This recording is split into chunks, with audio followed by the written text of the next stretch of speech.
Welcome to the European CME Forum podcast. European CME Forum is a not-for-profit organisation that promotes multi-channel discussion on matters relating to European and global CME-CPD. My name is Eugene Pozniak. I'm the Programme Director of European CME Forum. The 16th Annual European CME Forum took place 8th to 10th of November 2023 in The Hague, the Netherlands. This is part 2 of the 16 ECF highlight episodes. Today, we will showcase some discussion points around the rules and regulations in CME-CPD and how this impacts stakeholders. There are 3 main parts to this episode. First, we will look at the different stakeholder perspectives on valuing and defining independence in CME-CPD. This will be followed by a discussion on harmonising different accreditation systems. And then we round off the episode with an industry perspective on the grant application process. But before we dive into the meeting highlights, I'd like to spend a minute or two to offer some background to some of the more noteworthy CME-CPD developments in 2023. Firstly, EACME 3.0. In June 2023, the UEMS EACME launched their CME accreditation standards called EACME 3.0. This was an update to EACME 2.0, which was launched about 10 years ago, with occasional updates since. What has ended up frustrating the CME community in Europe is that there was little substantive change in the standards to meet the seismic shifts we've seen in international compliance standards, both within the medical and educational fields, as well as in our own respective countries as citizens. It seems that EACME is now speaking with third parties to understand their challenges, including European medical societies, the Good CME Practice Group, and even groups in the US such as the CME Coalition, to work out how things can be improved, and we look forward to their meeting in March 2024 for an update. The second challenge of 2023 we find in the UK, and how UK healthcare professionals are being excluded from internationally funded accredited education. This is in response to a 2022 ruling following a PMCPA investigation. This is the organisation that administers the ABPI Code of Practice, the self-regulating body of the UK pharmaceutical industry. In essence, the UK has not implemented the full set of rules around independence in accredited medical education, FPA Article 16, Annex 3 and the related rules. The PMCPA investigation led to a judgment that has now codified the requirement in the UK that the pharmaceutical company's supporter must control all education that it provides funding for, even if it's funded by an arm's-length independent educational grant. The only solution open to pharma to remain compliant and avoid being found in breach of the Code of Practice in the UK is to geo-block, uninvite or otherwise exclude UK healthcare professionals from international CME. More information about both these challenges can be found via the links in the show notes, especially the letter to the editor of the Journal of CME, authored by members of the Good CME Practice Group, which first identified the problem in the UK at the very beginning of 2023, and who also described their shared concerns from a provider perspective about EACME 3.0. This leads on nicely to today's highlights from 16 ECF.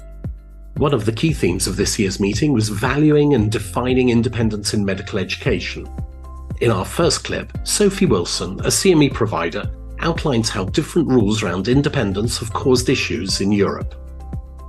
I think that the big challenge is that as a UK provider, the ABPI, which is the Association of British Pharmaceutical Industry, and regulates the pharmaceutical industry in the UK, they have not signed up to FPA, Article 16, and FPA is the European equivalent to the ABPI, and they recognise the need for independent medical education, and that's different to pharma-driven education.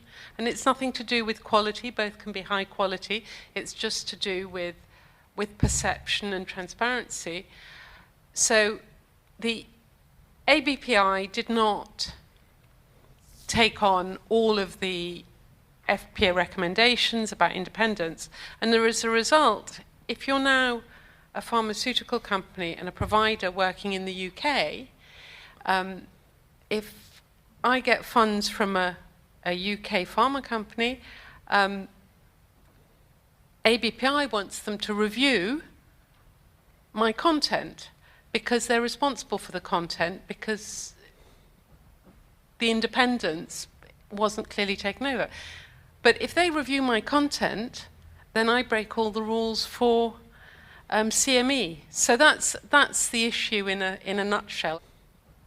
In Europe, the issues are more about how the accreditors view us as independent providers, or are we, so it's about how you draw the line between us and our funders and show that we're independent, and having the accreditors accept that as valid. We also heard about IACME's position on industry support from Natalie Paulus. Well, actually, when we implemented EAC CME 3.0, we introduced some new elements such as micro-learning, blended learning accreditation, but the misperception would probably be regarding industry support, because people had the impression that we had changed our criteria. And actually, no, we haven't changed our criteria. We just tried to bring some clarification into them, because the EAC CME spirit is that the doctor, and it has always been what we've been believing in from the beginning, is that the doctor should be able to attend an accredited event without being necessarily exposed to commercial information if he doesn't want to. So that has always been clear to us, and we realized with time, because we were receiving a lot of emails from providers asking, can I put the sponsor's leaflet in the participants' congress bag? Can I have the sponsor's logo on the lanyards, and all that kinds of practical questions, that we realized that it wasn't clear for many providers what we considered to be an independent CME activity. So actually we didn't change the criteria, we just clarified them. Yes, so actually in the first version of EAC CME 3.0, we defined this issue as unrestricted educational sponsorship, but then we had, following the consultation that we had indeed comments about the term sponsorship, so we've now changed it to unrestricted educational support to distinguish it from all the other sponsorship opportunities that are offered to industry, such as exhibition booths or organization of satellite symposia. Has that been published? Yes, it's available on our website. So we first sent the EAC CME 3.0 just before we launched the new platform, and actually just a few days before we resent a new version, sorry for that, but of the criteria where we amended the term sponsorship. Interestingly, there's been a change since the meeting. Well, we just heard Natalie Paulus calling it version 2 with the removal of the inappropriate use of the wording around sponsorship. In just the past few days, IACME has further amended the standards, so we're now on version 3. From what we can work out in this latest amendment, they've removed some of the punitive measures around corporate recognition and advertising in common areas outside of the education and exhibition spaces in conferences. Yes, so we have to be clear, EAC CME is not against industry. We all acknowledge that the events could not be organized if there wasn't any industry support, and we wouldn't have anything to accredit if there wasn't industry support. Or we say that, and the support of the sponsors can be acknowledged also in the scientific program and on the event website, so we've got nothing against that, but we really want to promote independent and commercial and activities free from commercial bias. And we've also changed, slightly adapted our criteria regarding the presence of industry speakers on the program. For example, it's not that we don't allow industry speakers. We do in some circumstances, if it's to talk about the scientific merit of their research. So there are ways where we allow industry to be visible. So yes, EAC CME is totally aware that that providers need industry to organize their activities. It's just as I said before, that the doctor who wants to know more about industry will go and look for the information, but he shouldn't be bombarded when attending an event with industry information. He's heard about for us to to get the scientific content, and the rest is extra. We were fortunate to hear from a US Pharma Grant Office, who has responsibility for funding activities in Europe and rest of the world, giving some very clear explanations from a pharma perspective about CME in Europe. We hear from Sue-Ellen Toomer on valuing independent education and the ambiguity between different settings. So we see medical education come in different forms, right? So we do have company-led medical education, and there's a time and a place for that.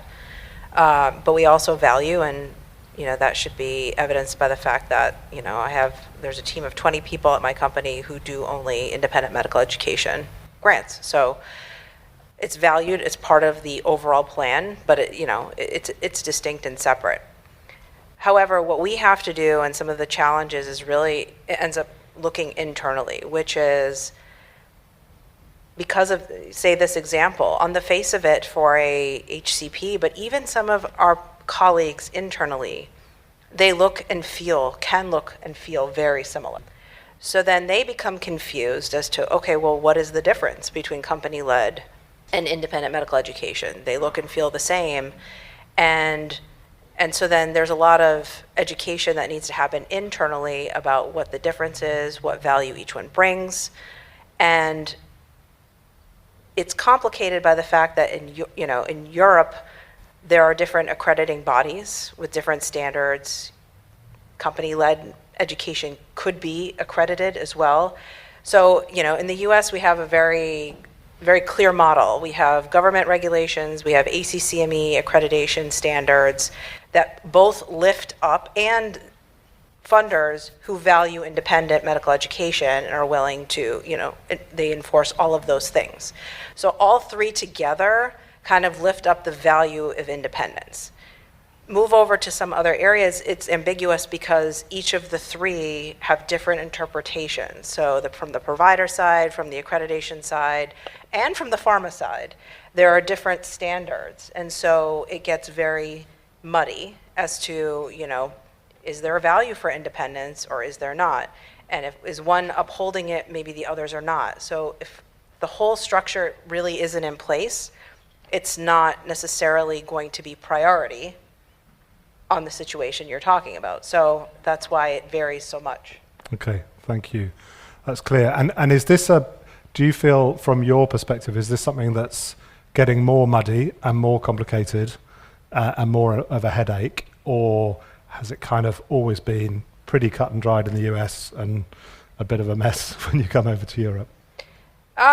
It's been an ongoing educational point, I think. It's just, how do you explain, the sort of the do's and don'ts and compliance of when we're dealing with independent medical education when, they have an example that may contradict that, oh, well, we were able to talk to this provider as an example. So again, if it's not consistently applied, then you don't have sort of a consistent standard way of approaching it. And so I become one voice of many, unfortunately. Eva Thalmann then went on to discuss a broader definition of independence with input from David Wodosiak, Sophie Wilson, Sue-Ellen Toomer, Jean-Philippe Nathalie, and a final word from Dean Beals. Can I also make a comment? Because we are talking independency always in relations to funding, yeah? But I think I would like to broaden this a little bit in conflict of interest or bias.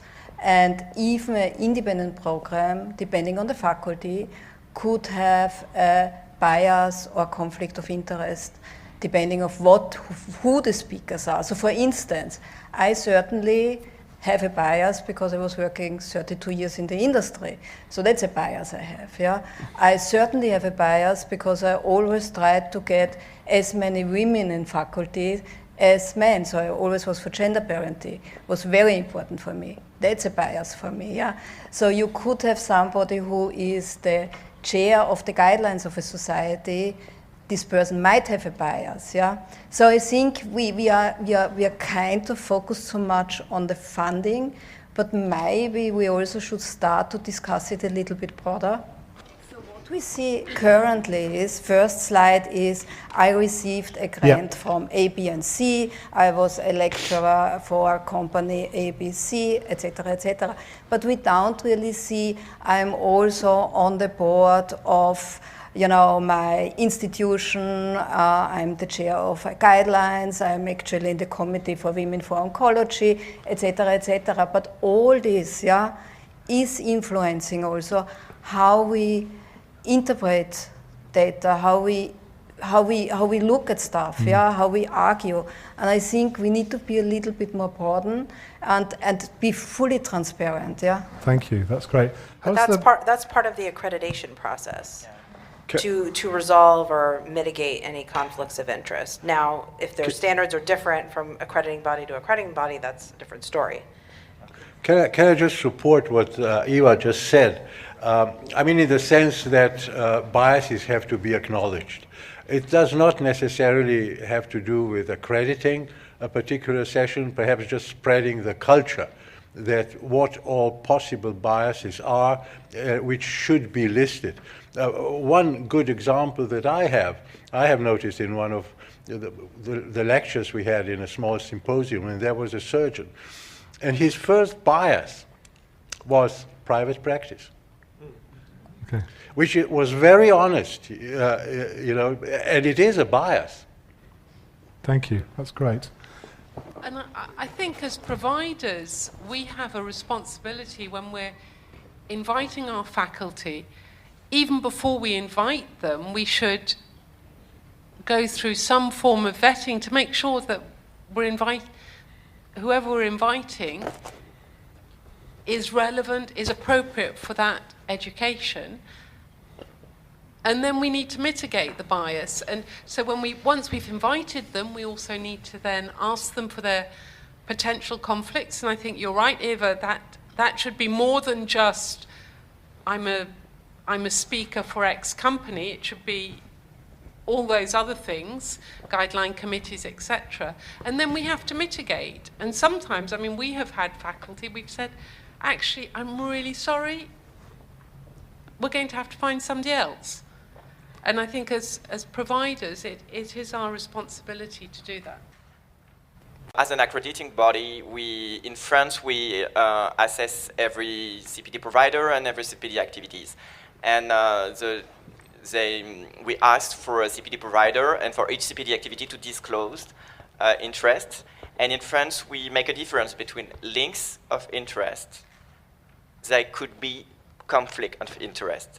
You can ask or say something with a link of interest as soon as you disclose it at the beginning of your, okay? But if you have a conflict of interest, it could be complicated to hold the session. So we make a difference between these two terms. Mm-hmm. Thank you.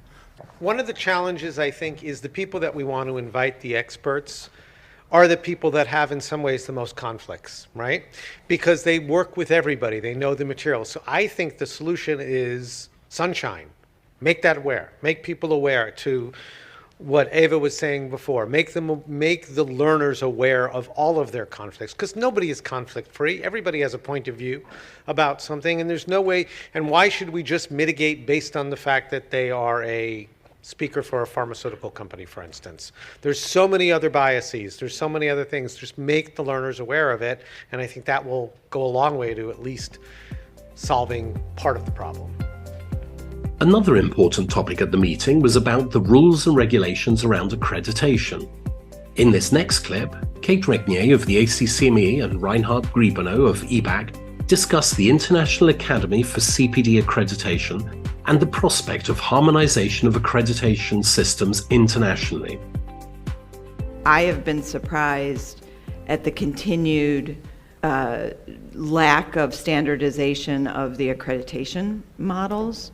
And I think that is something that is potentially unique to Europe, to have to deal with all the, I should say Europe and the UK, to have to deal with all of the diversity here it has to be chaotic for all of you. And so sort of talking about standardization. You know, I'm thrilled that Natalie's here talking about ways that the different accrediting bodies can simplify the process so that it isn't just bureaucracy that changes based on jurisdiction, I think, is what we should be working on. So some of you I know are very involved in the International Academy, and one of the questions that, you know, we've just had the panel around the difference that goes on outside of Europe, and even to your comment, Kate, about the misorganisation in Europe. So what are we doing to try and get some sort of standardisation on a global scale? Where are we at with that? Because obviously if you look at the website, there are some countries, even in my part of the world, who have joined, but is that an ongoing discussion and attempt? Yeah, thanks, Lisa. That's a great question. And Jean-Philippe and Reinhard are members of the Academy too, so I'd ask them to weigh in. The International Academy for CPD Accreditation has a website that describes our activities. It's a organization made up of accrediting bodies and regulators throughout the world we're just trying to learn from each other and look for ways we can simplify the processes for all of you. One of the first things we did was create a glossary of terms. That was helpful. We wrote a white paper on independence and transparency, sort of value statements, and most recently we've adopted standards, international standards for CPD accreditation, and our goal is to get organizations to submit themselves, accrediting bodies submit themselves for review to get feedback on where we are against those international standards. So several of our organizations have already done that. ACCME has done that, EBAC has done that. And really, if we could get all of the systems in the world adopting these international standards, then we could have a single set of requirements that would hopefully make things easier. Do you, Reinhard, Jean-Philippe? Yeah, I would like to comment on that from a slightly different perspective. Means that evidence nowadays is generated not nation-wise but internationally. Mm-hmm. So physicians get their information from nearly everywhere in the world. And the question is, on which information can I rely, which is trustworthy, and which not? And what we see is that there are, regarding accreditation, if it comes to CME, there are several players in the field. Organizations which are in the end private and have no governmental legitimation, no legal background, for example. This applies, for example, in Europe to all these organizations starting with E, yeah, for European. That's private, no legitimation. So the question is, why go, for example, to EBAC or to EACCME? Because there is no supervision. The EU Commission says, do as you like, yeah? And for these organizations, it's interesting to refer to a common framework, which at the same time gives doctors the confidence that organizations working according to this framework will probably give me more confidence that I can rely on information coming from the US or Canada, I don't know, or vice versa. And I think this is an important issue, and there are, as always, some pros and some cons. Organizations like INDPC in France, Jean-Philippe is a lean person, but very strong because government is backing him. Exactly. And I guess, and you will comment on that, the con is that he is not very flexible. Yeah, and that if his peers decide to implement something which is not sensible, he has to apply it.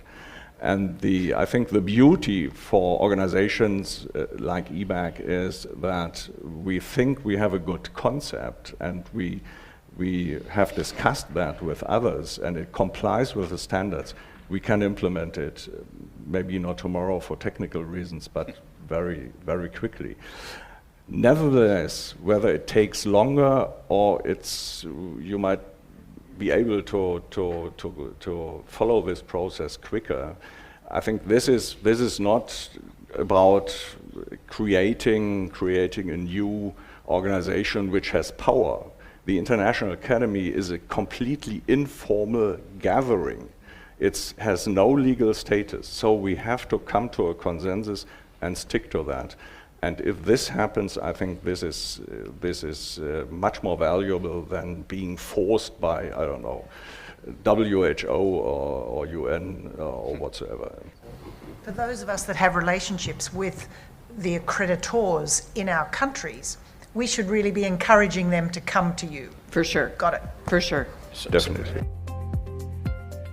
Our final topic today covers an industry perspective on the grant proposal process.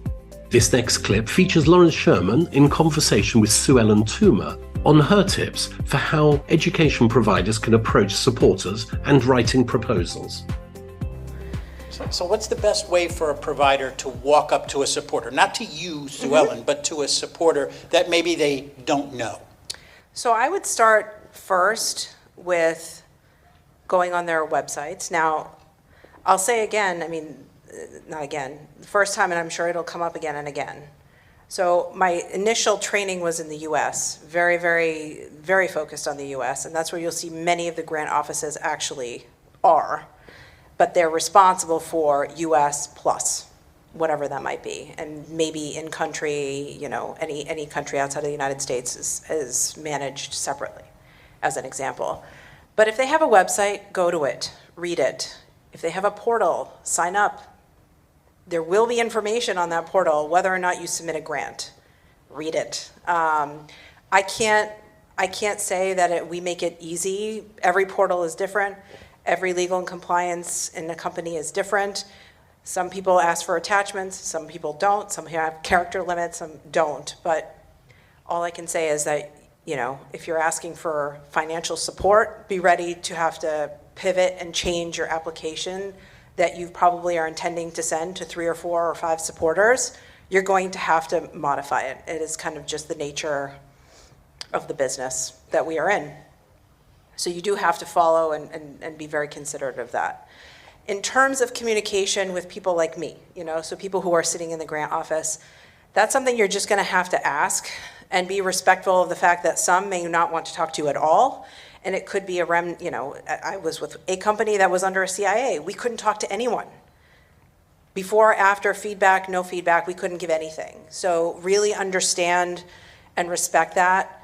Use networking events to be able to at least gauge that.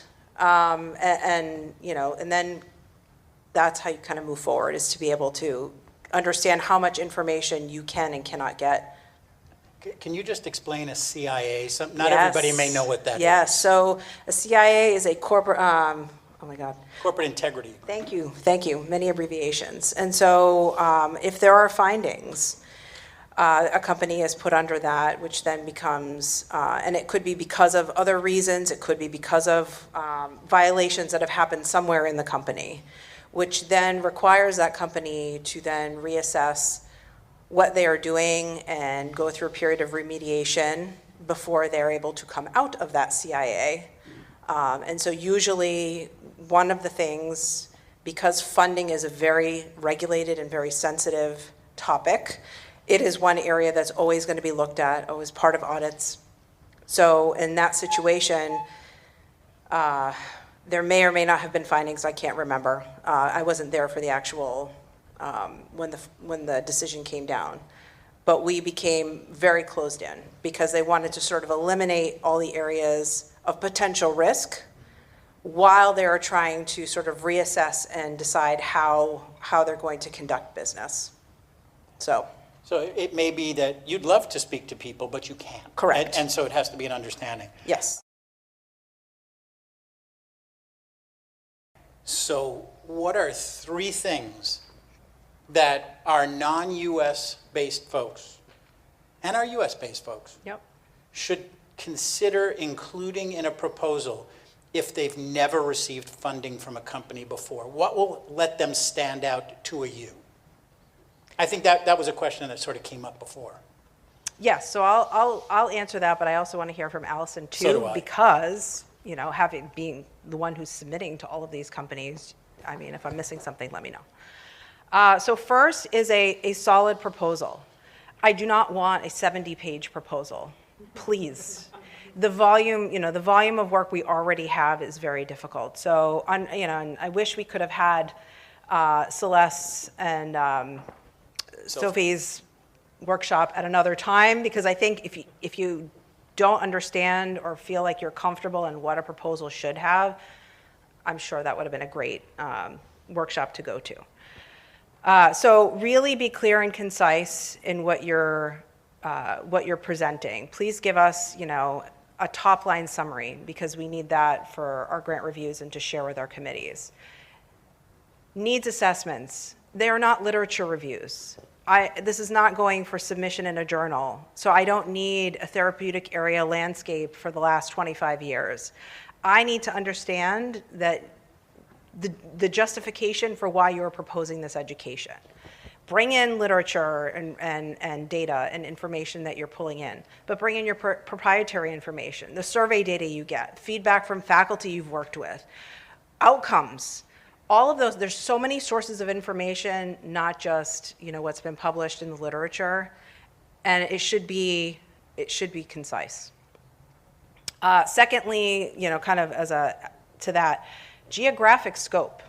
So we have a lot of US-based providers and ex-US providers who like to do crisscross and do both, which is great, but we need to understand the geographic scope and make sure you tailor your needs assessment to the audience you are proposing. I do not want to know about US-based learners if we're talking about European clinicians. Unless it's a global program, which you might have to address, the different areas. So that's one thing. Learning objectives. Keep them very actionable. I like to think of them as like SMART goals, like we do for other areas. How are you going to be able to measure against them? So make them very clear and concise.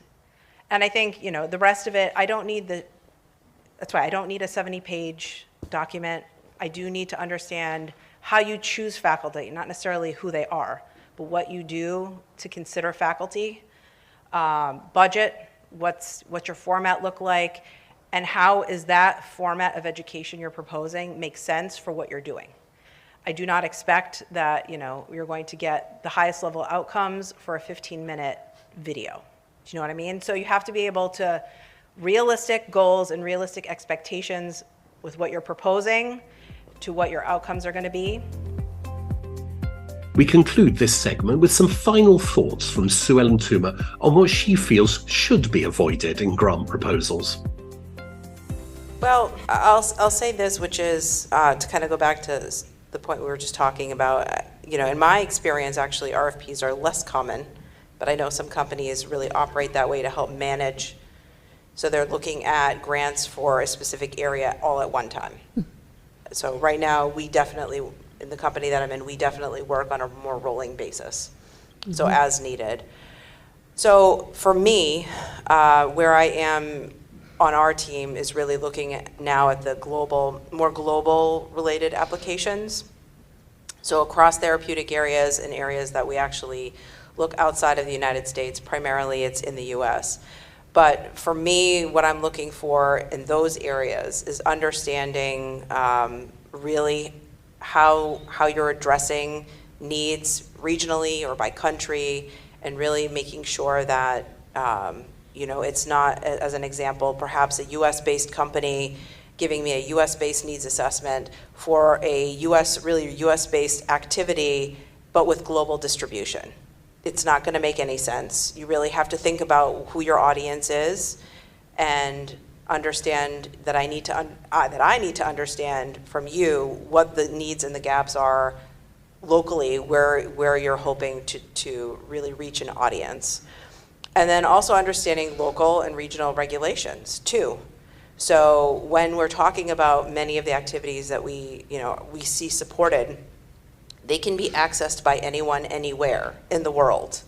So what have you kind of created around your activity to ensure it has the right disclaimers and information for the intended audience, that it has the right accreditation information, that that you're actually going to receive the right, so say, you told me you were going to get 5,000 oncologists, that you get the right specialty audience. So I'm always, because I was on the provider side, I'm always looking at the execution of it as I'm thinking about the grant proposal itself.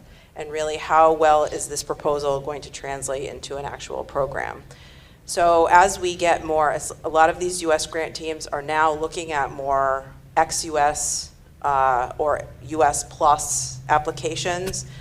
Those are the things on top of just generally what the education, what you're proposing as education. That's what we're looking for, at least that's what I'm looking for. Because I think it's where it's sort of the devil in the details that we have to make sure that we keep very vigilant on. I hope you enjoyed these select 16 ECF highlights on the rules and regulations in CME-CPD. Take a look at the show notes for links to the organizations and publications discussed here. If you attended the meeting itself, please complete the brief post-meeting survey and let us know your thoughts. We will be closing the survey at the end of 2023, so do add your voice before then. Registered participants will also have exclusive access to recordings from the meeting sessions, which will be made live in the new year. Thank you for listening, and tune in next week for our final episode of the year. While we were going through the recordings, we thought we would treat you to a year-end festive bonus episode. From the feedback we've received, it looks like the most popular session of the whole meeting was the one looking at how CME-CPD is implemented around the world. So we will share with you a recording of this session, which will feature insights from education experts from Australia, India, Saudi Arabia, and Ukraine. Join us then as we discuss more things CME-CPD.